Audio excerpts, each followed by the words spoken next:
So since we left off talking about power-related issues with the rethermalizer, we probably should check, something else that might contribute to having no power at a piece of equipment, or in this case, the rethermalizer, like we're discussing. If the circuit breaker is tripped, now I know a lot of people today don't know how to check to see if the circuit breaker happens to be tripped. This one is very obvious. It's completely in the off position. You can always look it up and see what number it is. In this particular case, it's very nicely labeled.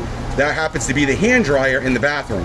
So that one has been tripped. Now sometimes, particularly if a circuit breaker is faulty or going bad, sometimes it doesn't fully trip. Sometimes it'll kind of be like, almost appears that it's in the on position, and I can't give you a good representation of that. But what I always like to do is just feel them to feel if they feel a little squishy, if they have play, or one has more play than another, to see if there's a problem with that particular circuit breaker.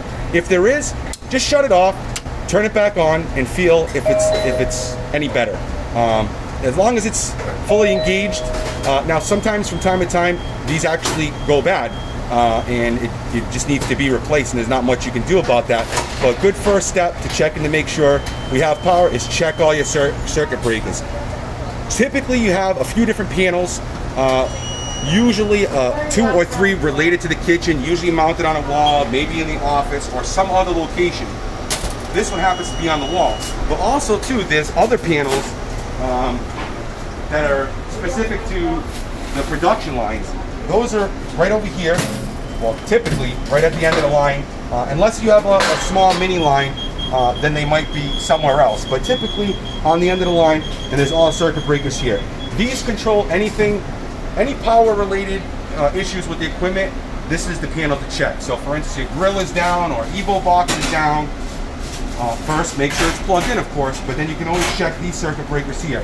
Now I just want to point out a different type of circuit breaker here that you have, which is basically a ground fault circuit breaker, and it has a reset button on it as well. So sometimes it's necessary to tap that button when resetting the circuit breaker. But other than that, it's pretty simple. On, off, sometimes feel to see if they're a little squishy, to see if they've been tripped and they're not fully disengaged. And then just shut it off completely and turn it back on, and you should be good to go, unless of course there's another problem with the piece of equipment that you're looking into. So that's it for electrical.